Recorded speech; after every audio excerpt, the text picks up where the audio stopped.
Hello, everybody. You're listening to the third online episode of Quarantine Concentration. And today with me, along with Aiden, I have Nicholas Joe Dirt Bukowski. How are you doing, Nick? I'm all right. It's been a weird week, but I'm fun. I'm fun. Oh, yeah. Good. I'm glad. Good to hear. So I just want to get it right off the bat. I just want to condiment. Only one for the rest of your life. Eat, drink. What's your answer? Does ranch count as a condiment? I don't actually know. Yeah. Yeah, ranch. Ranch is my favorite. What about it is so appealing? I honestly don't know. Ranch, it has like a sweetness. If that's the right word. It's got a taste to it that I like with almost every single thing that I eat. Like I have it with It's more of a tangy. It's more of like a tangy type flavor. I don't know, honestly. But I eat it with like fries.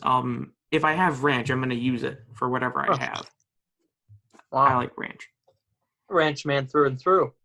Yeah. Aiden's a bit of a ranch man. Only on a select few things, though. I don't eat it on everything. So that's some dedication right there. Did you change your answer? I can't remember if you changed your answer from Kickin' Ranch or not. I think you talked about it. I said, honestly, I eat barbecue on more things, but like the Jimmy John's Kickin' Ranch is just so good for that specific purpose that that's what came to mind. But it's probably, I would rather eat barbecue sauce for the rest of my life than Kickin' Ranch with everything. Yeah. Me, you, and Mr. Tellier know what we're talking about. But I think that's a funnier answer. So what is your favorite number, Nick? My favorite number is 4 because 4th grade was my favorite year of school. Sorry, that's incorrect. Yeah, you're going to have to pick another one. You got to pick another 3. Why? 3rd grade's kind of cool. Okay, so you're a big fan of Friends. Like that's like a pretty big part of you. But like that sounded like I was being like, oh, that's a big part of you. No, but it's just like obviously your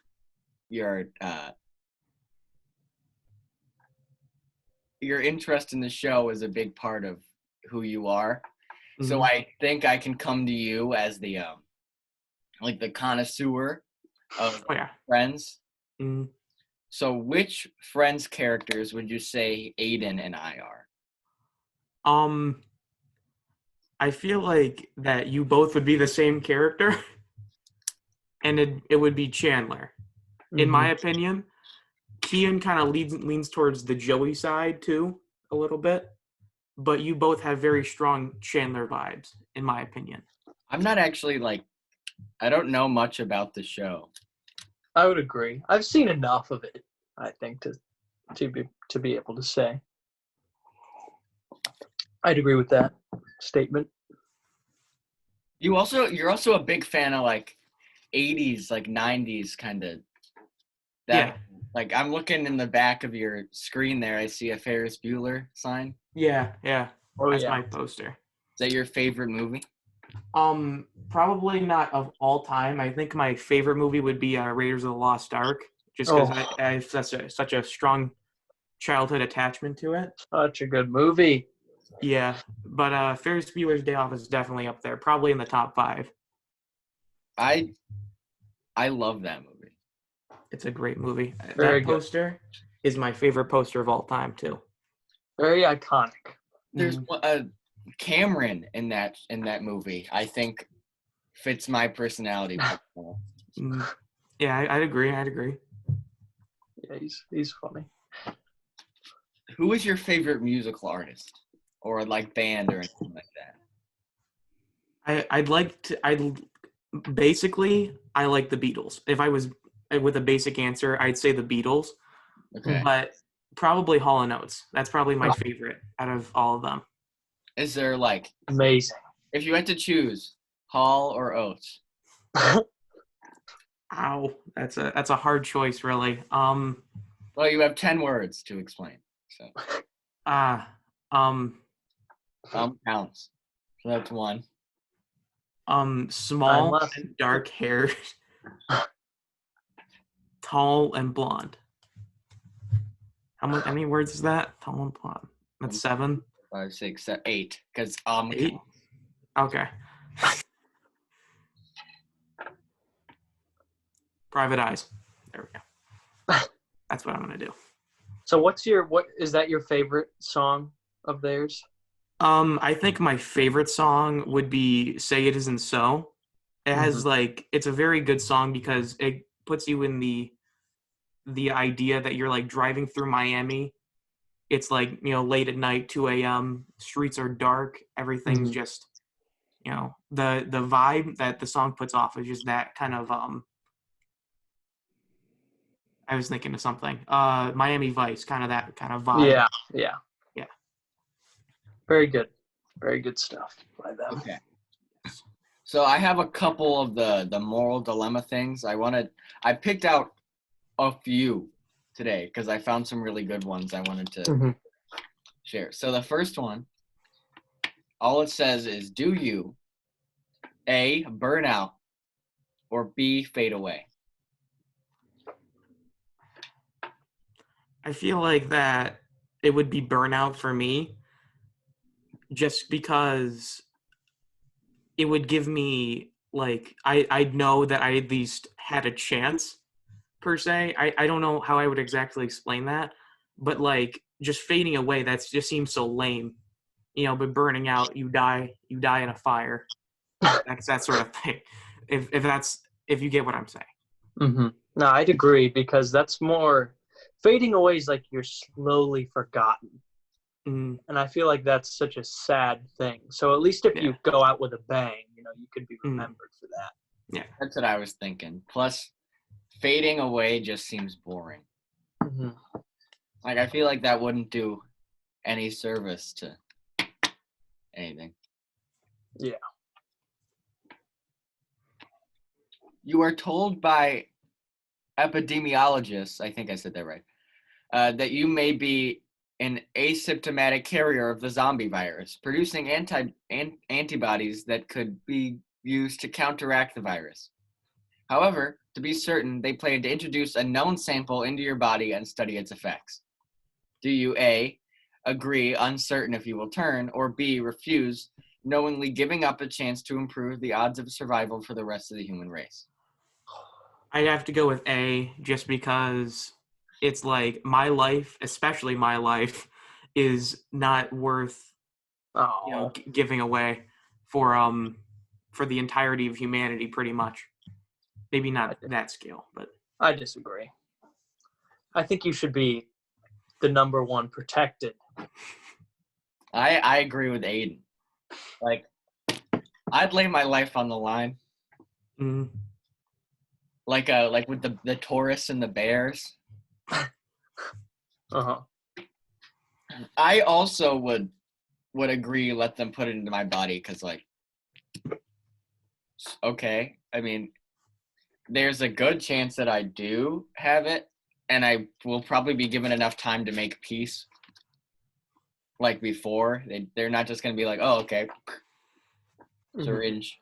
But I don't know. I guess it's up to like if you value your life more than humanity. Like that question. Oh, yeah. I mean, it's selfish, obviously, to not do it. And there is a chance that maybe, you won't turn because you have the antibodies. So, I mean, why not? Honestly. My hair is kind of going in like a V. Like, I don't know. Yeah, it's a little different this time around. It's kind of like his hair. Yeah, I guess I missed the memo on this one. Oh, it's not going to do it. My hair, middle parts as it gets longer. Mine's too short right now. There we go. I don't know. I don't know why it does it. Like, my hair, as it gets longer, it starts growing like out. Well, I guess that makes sense that it grows out of the head. Yeah. Well, your hair is just very voluminous, so it naturally like sticks out a little bit. Okay. This is our last green one. Okay. You have discovered a sustainable energy source that can provide enough energy for the entire world with no negative effects to the environment.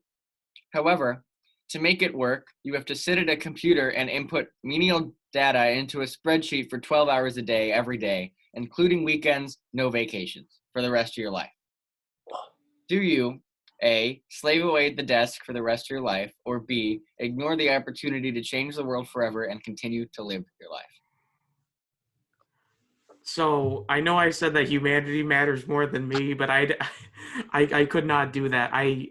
When I grow older, I don't want to be sitting at a desk all day unhappy with what I'm doing.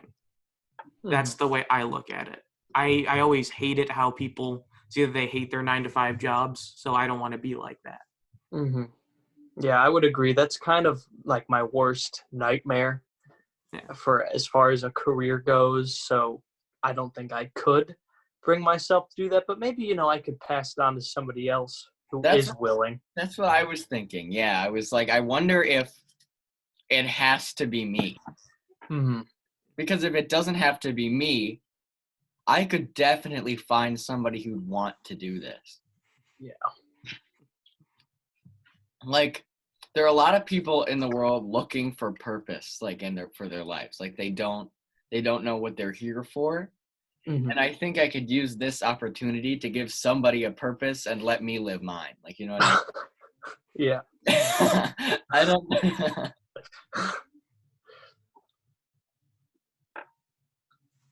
Yeah, I give someone else the chance to do the good thing for the rest of humanity, but you can still do what you want to do. Yeah. I could never see doing that, especially for me.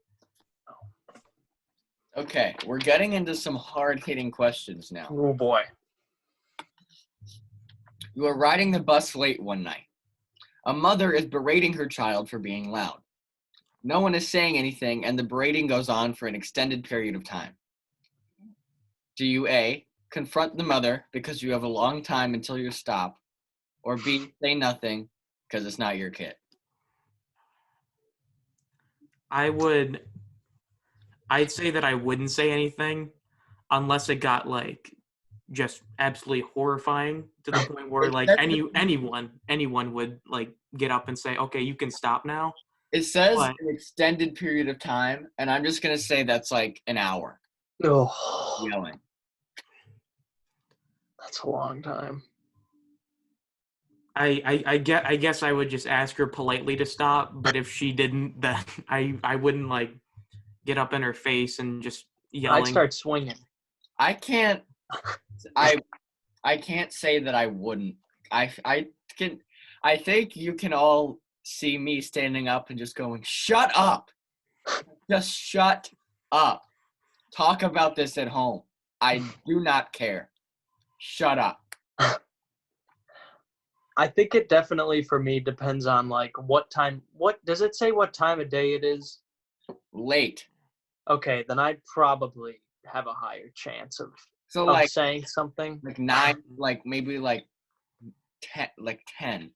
Yeah. You're gonna be on that bus till midnight. You're going back into the city. Oh, yeah. She might get a word from me. Obviously, I try to mind my own business, and if it's like reasonable, then I'm, it's like, okay, discipline your child the way you have to. But if she's being excessive and people are trying to enjoy their bus ride, maybe I'll say a little something. Yeah, it's just like, it's not my place to say anything about the like how she's the parenting style. But when it starts to feel like she's parenting me too, it might have an issue. Like, you know what I mean? Yeah. Mm-hmm. Now I'm gonna move on to one of the tougher ones. Oh boy. Like tough. Oof. Your teenage kid tells you that he accidentally ran over and killed a pedestrian last night while driving home drunk. There were no witnesses, and the accident can't be traced back to your kid. Do you A, turn your kid into the authorities and make him face the consequences, or B, punish the hell out of him but never go to the police? I would turn my own kid in. Just because I think that if you do something bad, you should be punished for it, even if no one's there. So it's like you should have to pay the consequences. Even though no one saw you, you still have to realize that you did what you did, and you have to pay the price for it. That's the way I look at it. Mm-hmm. I would try to see if I could get him to turn himself in. Because my whole thing about this is that, like, that pedestrian, although unknown to us, was somebody's kid. Somebody's kid isn't coming home. They don't know why. Somebody's missing. Mm-hmm. Like, at least give them the peace of mind that their kid is dead instead of what if, leaving the door unlocked, leaving the lights on at night, hoping they'll come home one day. Like, you can't let somebody live like that. Yeah, I think I would. There are a lot of things that if my child did that and it was the same situation, I would not turn them in, but that is just such a horrible thing, especially like drunk driving and killing somebody. That's just like stupid. So I think they should definitely have to, like, and yeah, for that family, they'll at least get closure. Mm-hmm. Like, they're facing the consequences. The person that did this is facing the consequences. So I would probably, that's like, you should go to jail for that, no matter who you are. Mm-hmm. We're going into the offensive ones. I only grabbed 3 of these. Okay. Your significant other has been poisoned. There are 2 antidotes, and both of which have a side effect. Do you A, choose the antidote that makes your significant other to become that causes your significant other to become extremely mentally handicapped for life? Or B, choose the antidote that causes your significant other to become irreversibly physically deformed beyond recognition? Ooh. I would say the deformed one, just because mind over looks. I'm sure that they would rather have to have the ability to think freely, act freely, but not look as good. That's what I think. I'm thinking the same thing. Like, you can't, like, do that to somebody. Mm-hmm. Like, for your own, like, selfish, I really like the way this person looks, so I'm going to affect how their brain functions to keep it. Like, especially, like, being able to make your own decisions, like, all these things, like you said, think freely, act freely, is something that this person did before. Mm-hmm. Like, to lose all of that would be, like, the worst thing in the world for me. Mm-hmm. Mm-hmm. Yeah.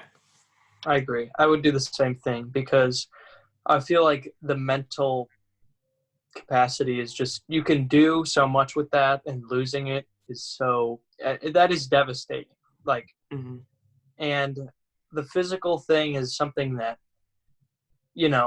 I mean, that is not a good thing to have to live with, but I feel like that's the preferable option. Yeah. Mm-hmm.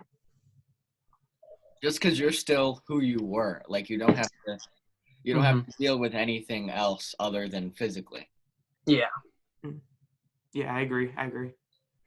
All right, this one's a little bit less hard-hitting, but we're ending with an interesting one. Okay. After a night out with the girls, you discover that you have contracted an STI. It's not too serious, but your partner will likely catch it too. Do you A, tell your partner that you caught it from a tractor seat, or B, say nothing?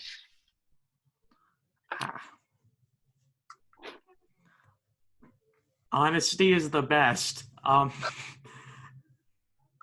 That's the way I see it. But I'd have to go with B, just because, Sometimes honesty isn't as good as it sounds. I'm going to go with A for the sole purpose that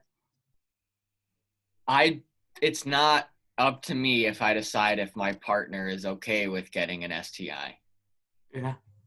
And I'm just going to take an educated guess that I didn't get it from a tractor seat.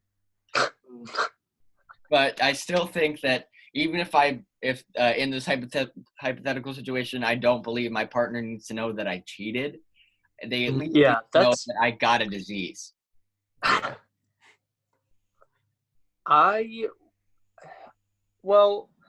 it seems like saying that I cheated is not an option in the. Yeah, which is the morally right thing to do. I mean, that's kind of a weird part of it that they don't even really address.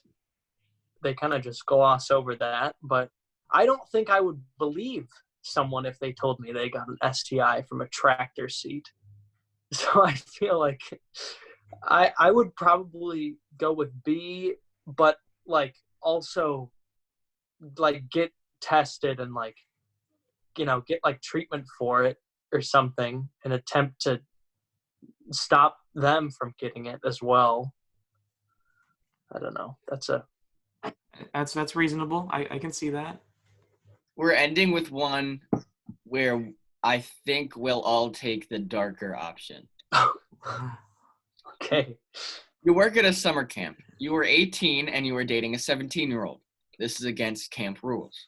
Your supervisor catches you canoodling and tells you to end your relationship or be fired. But you know that your supervisor is sleeping with a subordinate, which is also against the rules. Do you, A, break up with a 17-year-old, or B, blackmail your supervisor? Blackmail. Totally. It's such a great thing. Oh. You shouldn't break that up, especially if someone doesn't know the type of relationship that you have, especially if they're older. You shouldn't have someone break up just because it's against the rules. You can never defy true love. For me, I would just say, listen, you're going to tell me to break up with my girlfriend when you are also breaking these rules. Yeah. So you can't be like this. Otherwise, we're going to have an issue because both things are going to become public if one does, buddy. Yeah. And he could fire me for that too, but then I'd still be dating that person. Yeah. Yeah. See, my thing is, number one, this is just like a summer camp. I really don't care that much if I lose my job. I feel like I could get another job. Number two, who does this bastard think he is? That's what I'm saying. Yeah, I would do the same thing. Are you kidding me? You're really going to try to pull this on me? Yeah. He's getting blackmailed.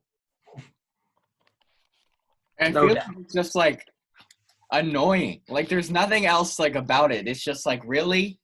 Yeah. Really? How much of a hypocrite could you possibly be? Yeah. I know things about you too, so it's what is the point of it? You're just making things harder for yourself. Mm-hmm. What does he gain from this? Nothing. There's nothing to. I don't know. I just that's all I have. I don't know if there's anything you want to add. Oh, I have something. So, I feel like this is the elephant in the room. I think I would like to know the backstory behind your famous alias, Joe Dirt, which is what most people I would think know you as. I want to know the story. Oh, yeah.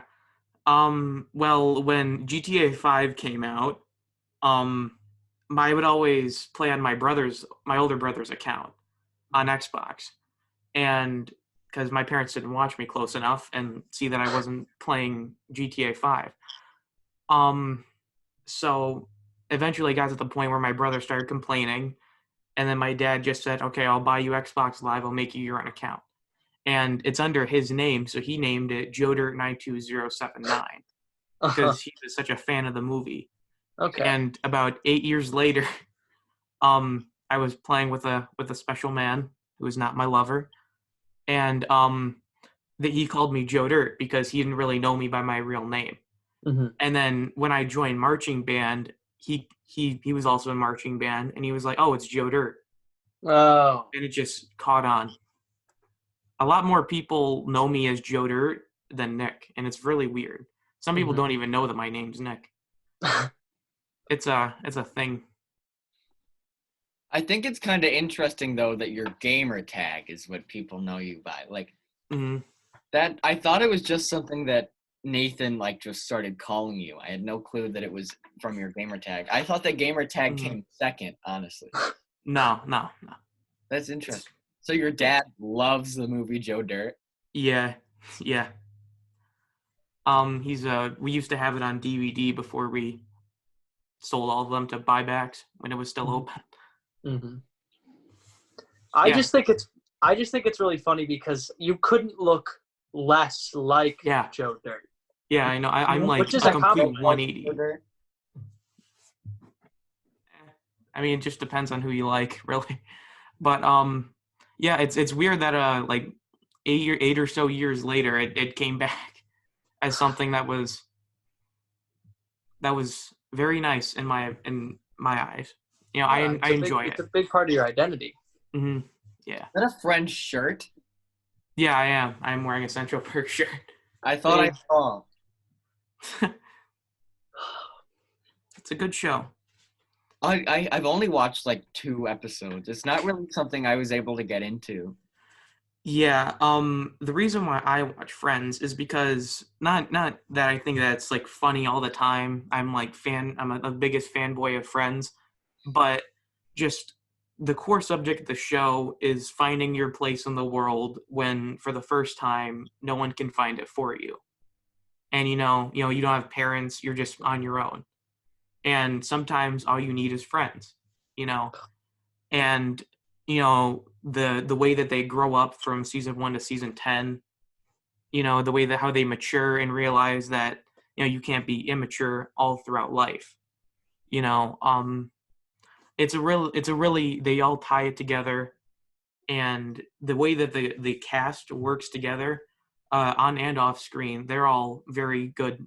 The chemistry between them is so nice, and it's really something that's special and that you don't get a lot of in TV shows. You know what I've been watching a lot of recently? What? Have you ever seen the sitcom Community? No, I haven't. It's so good. It's about a community college in the middle of, I think, New Hampshire. Question mark. I'll have to check that. But do you know who Joel McHale is? It sounds familiar. He was on The Soup on E. He played Chevy Chase in that one movie about the guy who started National Lampoon. Oh, yeah. I know that, yeah. And he and Donald Glover and Chevy Chase and Yvette Nicole Brown, like all these stars. This is back in like 2009, 2007, before Donald Glover was Childish Gambino.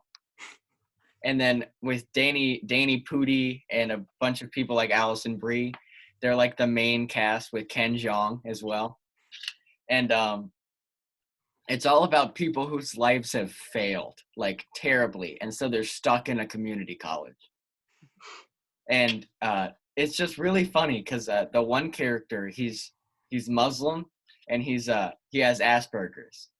And the way that he deals with the world is that everything is related to television.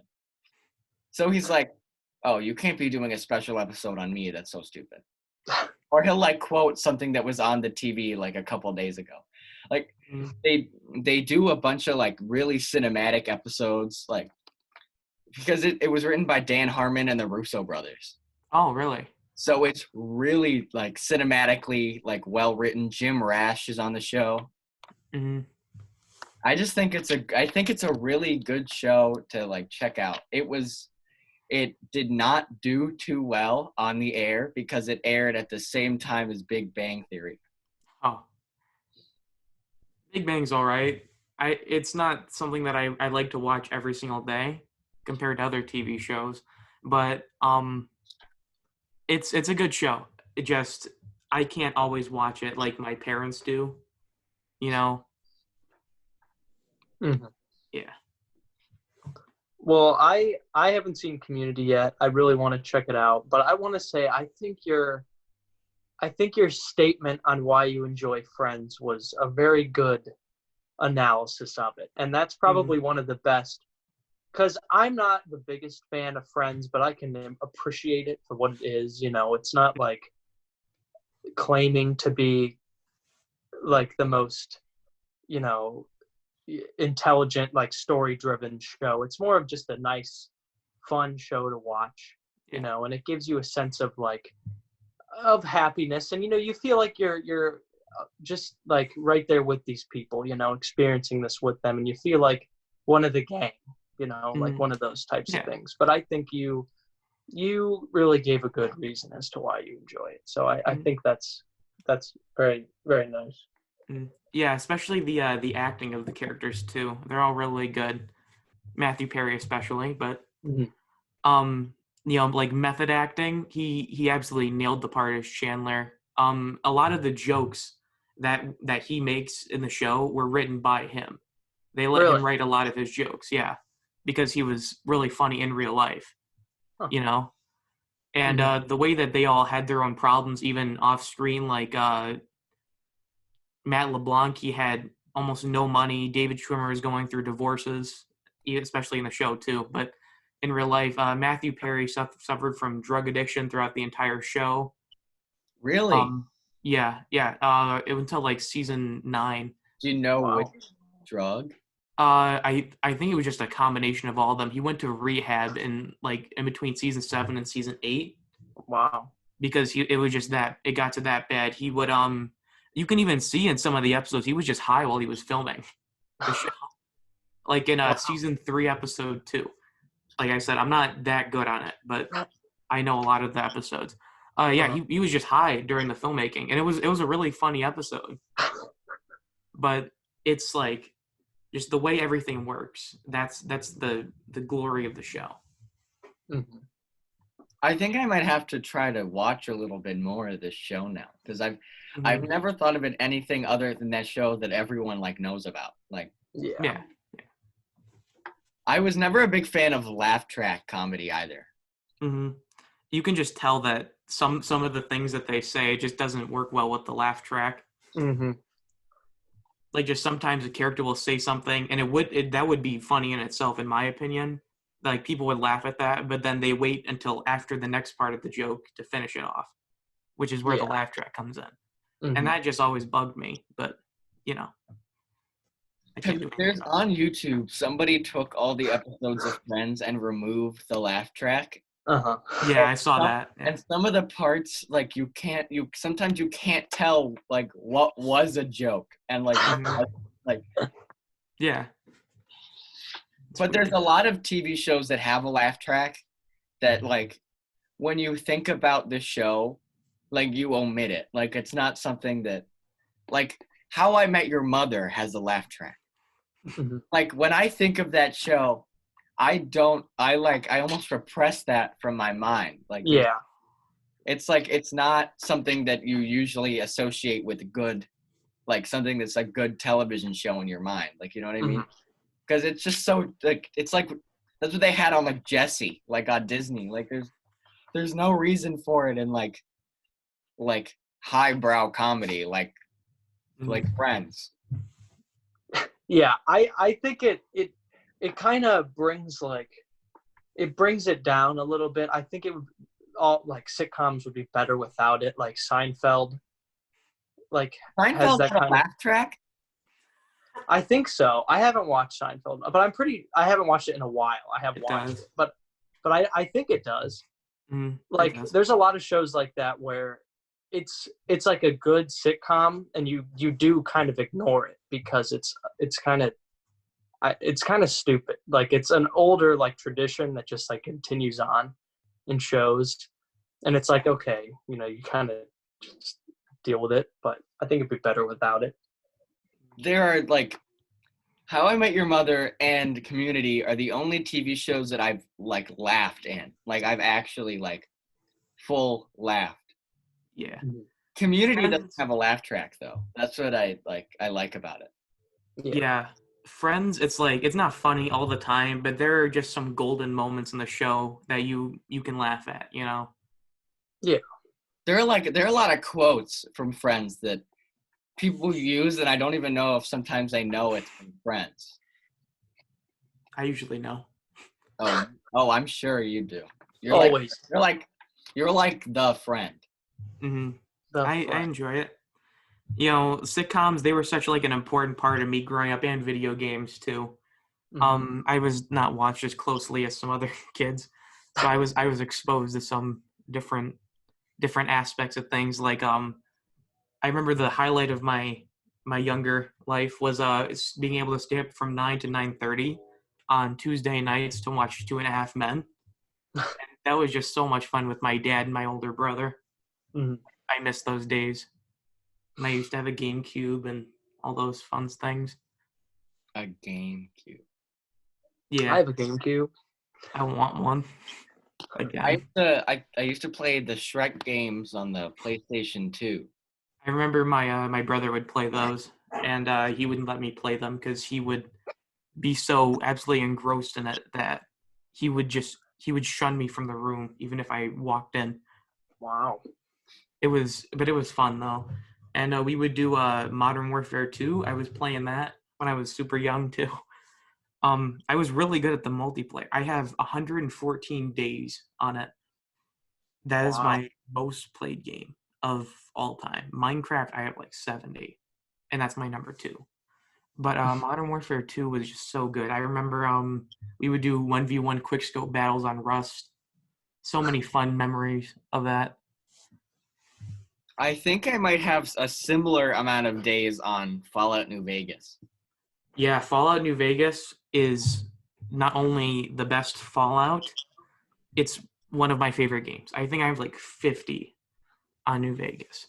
And Matthew Perry actually plays Benny in Really? New Vegas. Yeah, he does. I didn't find that out till like a couple years ago. But it works out so well. Yeah. I've never played that, but I've always wanted to. I've never gotten It's into it. so good. It's the best Fallout, and it's not even made by Bethesda. No, Bethesda kind of like screwed the pooch on the Fallout series. Yeah, I pre-ordered 76 and Black Ops 4, and I played those probably for like 2 weeks in total in both games, and I regretted spending $120 on it. Yeah. I only pre-ordered both for the Blackout beta and the 76 beta. I did a review on it on my old YouTube channel, and it was really fun. I enjoyed that review. I just made a script for it, and That's awesome. I have 244 hours on Fallout New Vegas. that's actually a lot. 24. I don't feel like dividing right now. Wait, here, let me do it. So 244 divided by 24. It's 10 days. So you got me beat by a lot, but that's my most played game. Yeah. Second is Skyrim. Let's see. Ooh. If anybody, people are probably turning it off now. They're like, I do not care, but let's see.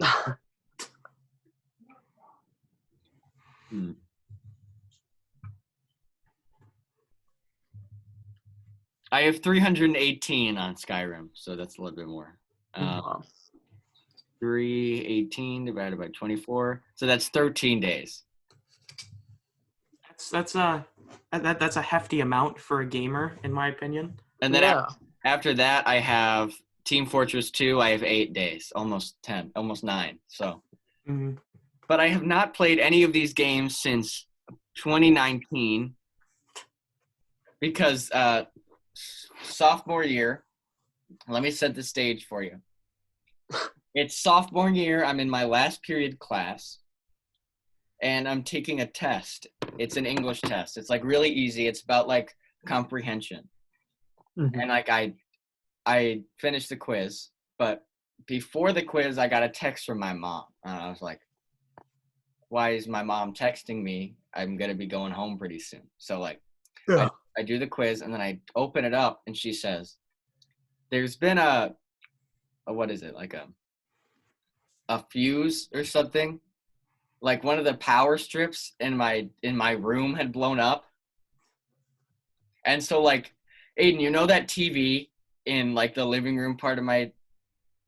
Yeah. You know how, like, if you pull it back, there's that big ash mark? Mm-hmm. That's when my TV, everything plugged into those things blew up. So my computer was fried. No. My TV had blown up. So, like, my gaming computer was done for. Currently, I have a MacBook, and the only game I can play on it is Minecraft. I never heard about that. That sucks. I'm trying to, like, I don't know. I don't know if I want to get another gaming computer because, like, I don't do anything anymore. But I think I would if I had it. Like, you know what I mean? Mm-hmm. But I don't want to be that guy running around with 2 computers. Like, I don't need 2. Like, I don't know. Yeah. Mm-hmm. Well, I guess we'll see. Also, I just want to, like, I want to thank you, Nick, for, we decided, like, we kind of didn't have a guest until, like, 9:30 last night. I want to thank you for agreeing to come on. Yes. You're the last guest with a 16-year-old host. Oh, really? I'll be 17 on Monday, so next week. Big boy. Happy early birthday. Thank you. Next week we'll have new guests, new age. I might be in a new room. We'll see about that. But I want to thank you for joining us. This has been Concentration. Thank you, everybody. See ya.